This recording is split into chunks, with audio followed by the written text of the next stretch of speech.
नमस्कार दोस्तों।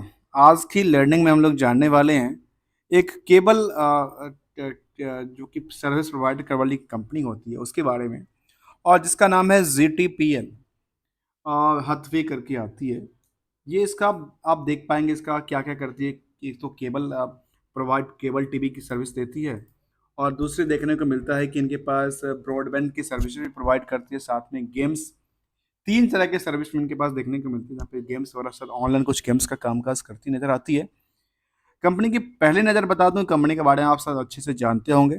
नहीं तो मैं एक नज़र आपकी कंपनी के ऊपर ले जाने का प्रयास करूंगा। तो कंपनी का बेसिकली मालिकाना हक किसके पास है, वहाँ पे कंपनी ZTPL हथवे जो कंपनी है जिसका मेन मालिकाना हक है हथवे केबल्स एंड डेटाकॉम्स लिमिटेड। जो कंपनी किसकी है पता है ना? जो कंपनी है बिग बुल्स, एक इंडिया के सबसे top most businessman business industries के पास। तो चलिए हम जानने का प्रयास करेंगे इस स्टॉक को लेकर के, जहाँ पे स्टॉक में क्या पोटेंशियल बनती नजर आई उस पर चर्चा करते हैं। देखिए काफ़ी सारे लोगों ने देखते हैं, और हम भी एक स्टडी करते हैं कई बार इस स्टॉक को। जो सबसे अच्छी परफॉर्मेंस करती है उसको चर्चा कर ले, बाकी को छोड़ दे। दोस्तों मैं यहाँ पे एक स्टेप बाय स्टेप सभी स्टॉक की चर्चा करने का प्रयास करता हूँ। यहाँ पे कोई भी स्पॉन्सर्ड, कोई भी प्रमोशंस नहीं होता, कोई भी हम किसी के स्टॉक को लेकर के एडवाइजरी या किसी भी स्टॉक को लेकर के रिकमेंडेशन नहीं देते। This is completely learning purpose के लिए होता है। तो यहाँ पे देखा गया कि वाई में जो सेल्स बना वो 9% इंक्रीज करती है ये हाथवे के अंदर। इबिटा में 5% गिरावट आ जाती है। नेटवर्थ 60% गिरावट में है, और ईपीएस में 60% गिरावट। आखिर क्या है इसके पीछे की कुछ हकीकत, उसको जानने के प्रयास करें। क्या बिजनेस मॉडल नहीं चलती है या चलती है? अब यहाँ पे सेम कंपनी का हम ZTPL का लेना चाहूंगा, जो क्या कहती है। ZTPL का हम चार्ट को लेंगे, और चार्ट क्या दर्शाती है इसको लेकर के। देखिए चार्ट में ये दर्शाती है एक साल में लगातार स्टॉक ने 47% का जंप दिया। 6 महीने में थोड़ा सा गिरावट देखने को मिला, और फिलहाल 1 महीने में थोड़ा सा जमीनी हकीकत से दूर रहा। आखिर क्या इसका बिजनेस मॉडल नहीं चल रहा है, या कुछ और तो नहीं इशू है, कुछ रिलेटेड सेंटिमेंटल तो नहीं बनती नजर आती है? तो चलिए जानते हैं ZTPL हथवे लिमिटेड के बारे में। इसकी करंट मार्केट प्राइस को आप आकलन को भूल जाइए, क्योंकि ये बेसिकली एक फ्लाइंग जोन की प्राइस है, जिसको फ्लाइंग जोन कहिए या फंडामेंटल कहिए। और ये फंडामेंटल डिपेंड कहाँ से करता है? डिपेंड करता है बिजनेस मॉडल से। कोई भी कंपनी का बिजनेस मॉडल क्या है उसके ऊपर डिपेंड करता है। दूसरा है टेक्निकल, और तीसरा है sentimental. This is a completely is the market strategy. जो कि कहते हैं स्टॉक मार्केट में जो चीज़ें चलती है ना, वो यही चलती है। एक तो ट्रेंडिंग चल रही है, दूसरा सेंटिमेंटल चलता है। इफेक्ट सब एक दूसरे पे चलता है। सेंटिमेंटल का इफेक्ट यहाँ पे होता है, और इसका इफेक्ट पता है, इसका इसका लिंक कहाँ से होता है? इसका लिंक होता है फंडामेंटल से। तो चलिए कहते हैं कंपनी क्या करती है। 2006 में बनी थी ZTPL Hathway limited, India largest SMO provider limited, digital cable TV service की कामकाज करती थी। One of the largest private wireline broadband services provided in India. The company is the largest digital cable TV and the wireline broadband services provider in the Gujarat. It is the leading digital cable in the service provided in the West Bengal. मतलब कहाँ से कहाँ पे link है, कहाँ पे waste Bengal, कहाँ गुजरात, एक दूसरी जगह पे अलग अलग कंपनियां, बाकी सारे स्टेट में तो नज़र नहीं आई। तो चलिए हथवे तो वैसे मुझे लगता है कि अब वहाँ की सारे जगह पे अवेलेबल है, जहाँ पे क्या देती है, ब्रॉडबैंड सर्विस प्रोवाइड करती है, और केबल टीवी की सर्विस देती है। तो सबसे पहले हम देखें इसका बुक वैल्यू कहता है। बुक वैल्यू कहता है 103 का। इसका इंट्रेंसिक वैल्यू है 184 का। अब इन दोनों का एक आंकलन कीजिए। बुक वैल्यू 103 का, इंट्रेंसिक वैल्यू का मतलब होता है जो कि इनकी अंडर लैंडिंग एसेट्स वैल्यूशंस है, उसकी प्राइस कहती है 184 का, जिससे करंट मार्केट की प्राइस कम है, जिसका नाम है 164 का। क्या मार्केट में और भी स्टॉक को लेकर पोटेंशियल बनती है या नहीं बनती है? ये तो डिपेंड कहां से करेगा? ईपीएस से। अर्निंग पर शेयर कहता है 7 रुपये 60 पैसे, जिसकी डिपेंडेंसी कहां से है? नंबर ऑफ शेयर से, प्रॉफिट से लेकर के। तो number of share 11 crore, profit जो भी होगा उसको कर दीजिए 11 × 7 = 88 करोड़ का आसपास प्रॉफिट बना होगा, इसलिए यहाँ पे ये है।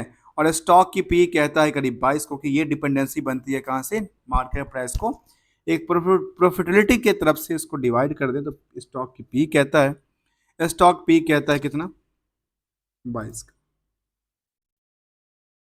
और जबकि इंडस्ट्रियल के पी कहता है 42 का। इस लेवल से देखें तो कितना निकल के आती है, नियरली, ये इसके हिसाब से देखा है तो 50% क्या है, कम है। मतलब यदि इंडस्ट्रियल में सेक्टर की एवरेज 42 का है तो इसका एवरेज कितना है, 22 का है। इसके हिसाब से स्टॉक 168 के वाला तो कितना जाना चाहिए, 350 ऊपर जाना चाहिए। क्या 350 तक गया था कभी, तो 218 तक तो गया था, 118 तक इसकी लास्ट रही है, तो 100 रुपये के आसपास का गैप इसमें रहा। कंपनी की डेट इक्विटी कहती है दूसरा इंडिकेटर, तो पहला इंडिकेटर जिसके हिसाब से कहना चाहता है कि 50% जंप करना चाहिए, डेट इक्विटी कहता है कि 0.25 का है। करंट रेशियो भी काफ़ी कम देखने को मिला।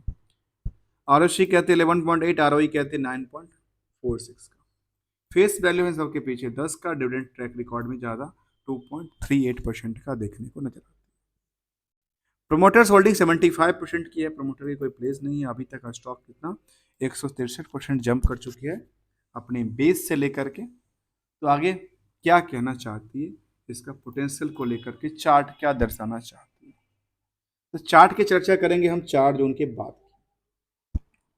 पहले जैसे भी मार्केट था जो भी था, उसके बाद मार्केट ने एक हमेशा के लिए एक अच्छी सी क्या निकल के आई, एक नया ट्रेंड बनती नजर आई 4 जून के बाद।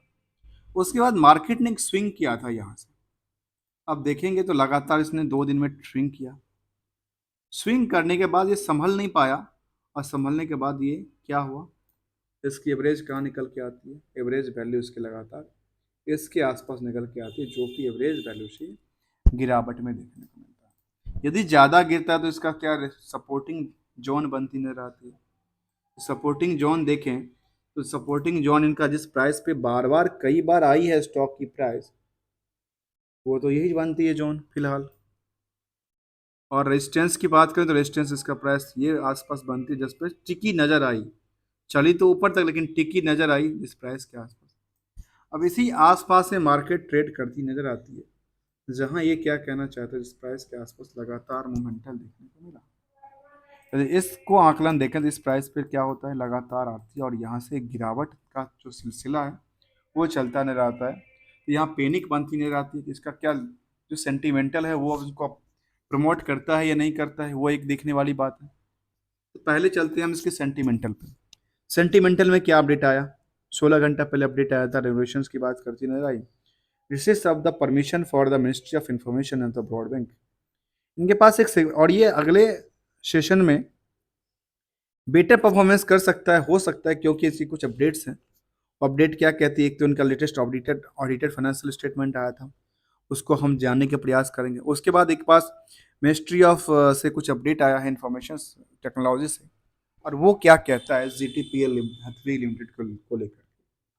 वो कहना चाहता है, जो लेटेस्ट अपडेट था 12 जुलाई का, वो कहती है जो as per the exchange board कहती है company has the received today permission from the ministry of किससे, information and broadcasting for providing headed in the sky service. अब ये क्या होता है, headed in the sky service subject to the fulfill of the provision content in the H I hits guidelines. अब ये क्या है हिट्स, हिट्स के बारे में एक नज़र डालें, ये बेसिकली क्या है, कि मुझे भी मैं भी इसको समझने का प्रयास करता हूँ, ये मैं इसको सर्च करने का प्रयास करता हूँ, ये क्या है, ये हिट्स क्या कहना चाहता है। गूगल सर्च में आता है हैंडेड्स इन द स्काई, और कहती है manage satellite distribution in Comcast satellites multiplex services that provide the cable channel to cable television operation manage satellite distributions was founded।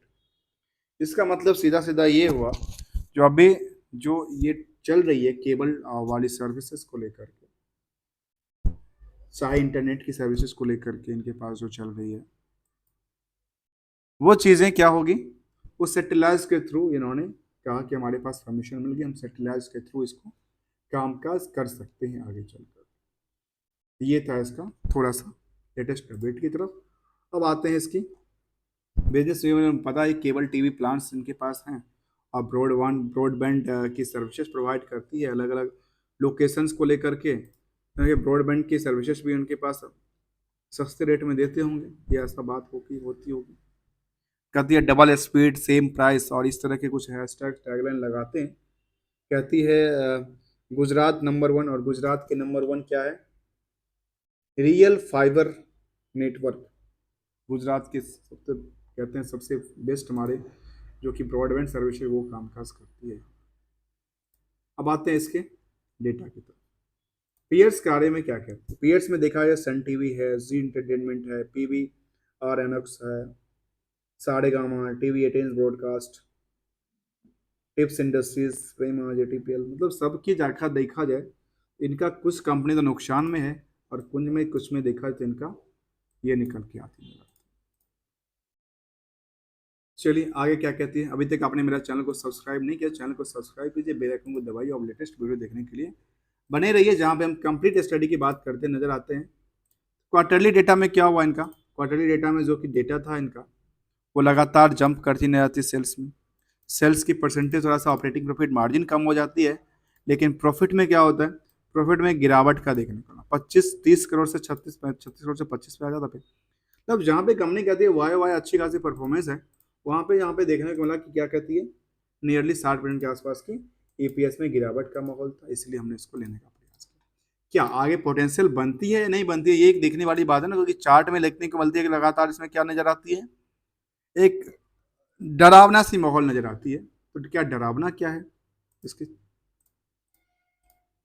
यहाँ पे क्वार्टरली के साथ ईयरली देखें तो ईयरली बारे में देखा जाए तो लगातार एक बढ़ती नजर आती थी, और फिलहाल ईयरली बेसिस में इनका सेल्स क्या नजर आती है, अभी भी एक बढ़ती अर्थव्यवस्था में बढ़ती नजर आती है, जहाँ पे प्रॉफिट के पार्ट में करीब 92 करोड़ के आसपास रहा है, जो कि काफ़ी कम हो गया। अब क्या पे यहाँ पे लोन ले लिया, क्या किया कंपनी ने, किस वजह से ऐसा हो रहा है, जहाँ पे 470 करोड़ का था, वहाँ पे इनके पास डिप्रिसिएशन वगैरह काट के इनका क्या इंटरेस्ट की पार्ट तो बहुत ज़्यादा देखने को नहीं मिली, करीब 25 करोड़ के आसपास देखने को मिलती नजर आती है।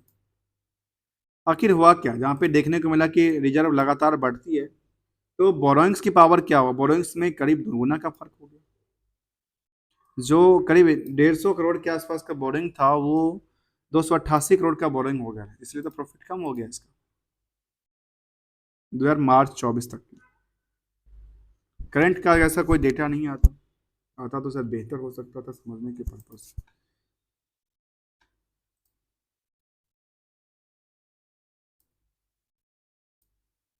आते हैं शेयर होल्डिंग पैटर्न को समझने के लिए। शेयर होल्डिंग पैटर्न इसके बारे में क्या कहना चाहते हैं, चलिए शेयर होल्डिंग पे तरफ देखते हैं।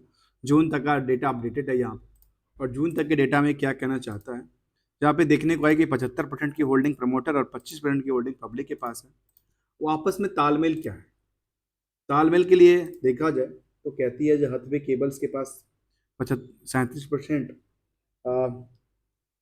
पृथ्वी ब्रॉडकास्ट के पास नियर अबाउट द 21% के आसपास होल्डिंग, और ये कहीं और भी होल्डिंग है, ये एक ही जगह पे देखने को नजर आती है इसकी होल्डिंग।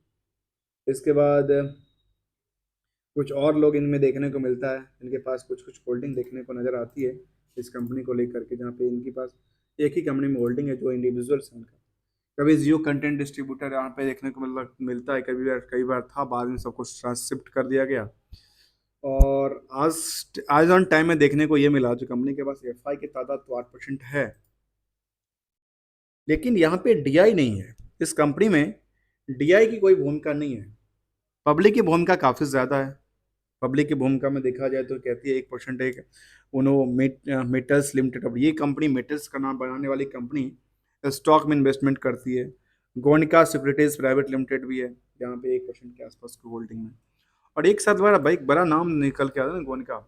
गोनिका की अलग अलग कंपनियों में हो सकती होल्डिंग, तो यहाँ पे देखने को आई केवल एक ही जून तक अपडेटेड में एक ही कंपनी में देखने को नजर आती है, जिसका नाम था ये कंपनी। इसके बाद पब्लिक में इसके पास कितनी परसेंट की होल्डिंग निकल निकल के आती है, वो क्या कहती है। पब्लिक में देखा गया कि 4, 2, 6, 7% के आसपास कंप्लीट है, रिटेल में कामकाज करती नजर आती है इस चीज को। Near about the 7% is complete है रिटेल, जो कि 2 लाख से कम और 2 लाख से ज्यादा के इन्वेस्टमेंट एज ऑन जून तक के डेटा जो निकल के आते हैं उसमें। कुछ बल्क डील की तरफ चर्चा करें तो कुछ ऐसा निकल के आता है फिलहाल के लिए यहाँ पे टाइम फ्रेम में देखा है तो यहाँ पर कोई भी बल्क डील का संकेत नजर नहीं आता। यहाँ पे पीएस देखेंगे तो G entertainment, Sun TV, GTL, और यहाँ के डेटा में करेक्ट कहता हूँ कई बार इनकरेक्ट होता है, क्योंकि यहाँ पे डेटा कई बार अपडेटेड नहीं होता चीज़ों को लेकर के, लेकिन फाइनेंशियल को लेकर, लेकिन ड्यू डिलिजेंस को लेकर अपडेटेड होता है। 24 मई तक का अपडेटेड डेटा देखने को मिला है। इनके पास एक लेटेस्ट था क्या, ये कुछ अपडेट था, उसमें क्या कहती थी संजीव पांडे डायरेक्टर्स, और ये कुछ ऑर्डर निकला था, वो कहते हैं listed registry before the tribunals में एक इनका केस चल रहा है, फिर विड्रॉल ऑफ द पिटीशन की बात करती नजर आई। तो हमने इस स्टॉक को जानने का प्रयास किया, जहाँ रेजिस्टेंस और सपोर्ट की तरफ चर्चा किया। आखिर ये मार्केट यदि इनकी रेवेन्यू मॉडल किसके हिसाब से ईयरली बेसिस तो ठीक नजर आती है, लेकिन क्वार्टरली बेसिस में क्या था, क्वार्टरली बेसिस में कुछ गिरावट था ना, तो फिर लगातार क्वार्टरली बेसिस में देखने को मिला था लगातार इसमें थोड़ा सा गिरावट नहीं, प्रॉफिटेबिलिटी पार्ट थी, sorry for that, profitability part थी, लेकिन उसका सेल्स की जो इन्होंने एक्स्ट्रा एक्सपेंसेस किया उसकी वजह से उनका प्रॉफिट पार्ट में कमी आ गई, ऑलमोस्ट प्रॉफिट पार्ट में कमी नजर आ गई। इसकी वजह से मार्केट हो सकता है अगले सेशन में रिएक्ट करती नजर आ सकती है। Thank you so much for joining here दोस्तों। कहती है 9% रेवेन्यू ग्रोथ अथवी का, और 7% more in the subscriber in the Q1, और इनका ये अपडेट आया जो इनके पास, तो क्या हुआ, 9% रेवेन्यू ग्रोथ करती है, 7% मोर सब्सक्राइबर ग्रोथ करती है Q1 में, ऐसा अपडेट निकल के आई।